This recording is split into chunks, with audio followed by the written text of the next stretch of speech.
अस्सलाम वालेकुम। कमाल हर्बल में खुश आमदीद। उम्मीद है कि आप सब खैरियत से होंगे।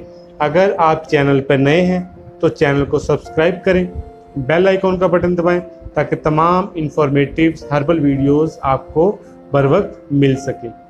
आज हम बात करेंगे नज़ले ज़ुकाम, केरे, छींकों के बारे में, नाक की जो हड्डी है या गदूद है बढ़ जाना है उसके बारे में। वो मरीज़ जो अमूमी तौर पर दायमी नज़ले ज़ुकाम का शिकार रहते हैं या जिनको गले में, हलक में उनके केरा गिरता रहता है, ये नुस्खा उन लोगों के लिए इंतहाई अहम और मुफीद है। अब सबसे पहले तो चंद एक एहतियाती तदाबीर हैं कि जो नज़ले ज़ुकाम के पेशेंट होते हैं, एलर्जिक पेशेंट होते हैं, केरे के पेशेंट होते हैं, उनको डस्ट वगैरह से, ठंडी खट्टी चीज़ों से परहेज़ करना चाहिए। ऐसी चीज़ें जो बलगम पैदा करती हैं, इन तमाम चीज़ों से परहेज़ करना चाहिए। ताज़ा ग़िज़ा लेनी चाहिए, फ्रूट्स, सलाद वगैरह का इस्तेमाल करना चाहिए और स्पेशली जो ड्राई फ्रूट्स होते हैं उन तमाम चीज़ों को, तमाम ड्राई फ्रूट्स को रेस्ट ऑफ द ईयर, पूरा साल उनको इस्तेमाल करना चाहिए। अब नुस्खे की तरफ आते हैं। नुस्खा बिल्कुल आसान है, घरेलू नुस्खा है, घर में ये तमाम चीज़ें मिल जाती हैं। जिसमें क्या चीज़ें हैं, एक चाय की पत्ती है और दूसरा खसखास है। खसखास के दाने ये भी आम मिल जाते हैं, आम दुकानों से खसखास जो होती है वो दस्तयाब होती है। करना क्या है, इसको यूज़ कैसे करना है, उसके लिए ये कि आपने पहले तो चाय का कावा बनाना है। जैसे आप दूध वाली चाय का कावा बनाते हैं, सेम इसी तरह से आपने चाय का कावा बनाना है। पत्ती डाल के उसमें चीनी डालनी तो डाल लें। अब दूध की जगह पे क्या करना है, दूध की जगह पर यह करना है कि जो खसखास है उसको आपने अच्छे से ग्राइंड कर लेना, पानी डालकर उसको अच्छे से ग्राइंड कर लेना।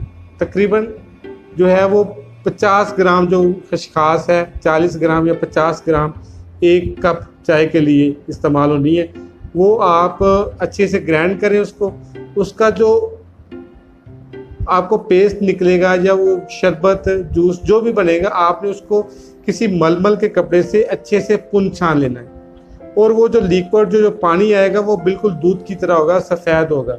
आपने अब उसमें ठंडा करके चूल्हे से उतार लेना है, ये कावे को चूल्हे से उतार लेना, पुन छान लेना है और उसमें वो दूध की जगह पर जो खसखास का पानी है वो डालना है। ये चीज़ आपने सुबह शाम इस्तेमाल करनी है, खाना खाने से आधा घंटा पहले या आधा घंटा बाद। सुबह शाम आपने खसखास का कावा पीना है या खसखास की चाय पीनी है। और साथ में वो पेशेंट जो बहुत ज़्यादा एलर्जिक है, यानी कि जिनको नज़ला ज़ुकाम बहुत पुराना है, बहुत ज़्यादा दवाइयाँ इस्तेमाल करने के बाद भी फाका नहीं हुआ, केरा गिरता रहता है, नज़लें छींकें आती हैं, गदूद बड़े हुए, साइनसाइटिस है, वो पेशेंट साथ में खसखास का वैसे भी इस्तेमाल करें या खसखास का जो पानी जैसे वो दूध में डाल, दूध टाइप बना है, वो भी इस्तेमाल कर सकते हैं सादा फॉर्म में। लेकिन अगर आप उसकी चाय बनाकर इस्तेमाल करेंगे तो जो इसके असरात हैं वो डबल हो जाएंगे। साथ में आपने उन चीज़ों से परहेज़ करना है जो आपको नज़ले ज़ुकाम का बायस बने या केरे का बायस, छींकों का बायस बने, या जिन चीज़ों से आप एलर्जिक हैं उन चीज़ों से परहेज़ करें और साथ में ये खसखास का चावा जो कावा है ये इस्तेमाल करें। इंशाअल्लाह ताला से ये जो आपका मसला है नज़ले ज़ुकाम का, केरे का, ये मुकम्मल तौर पर ठीक हो जाएगा।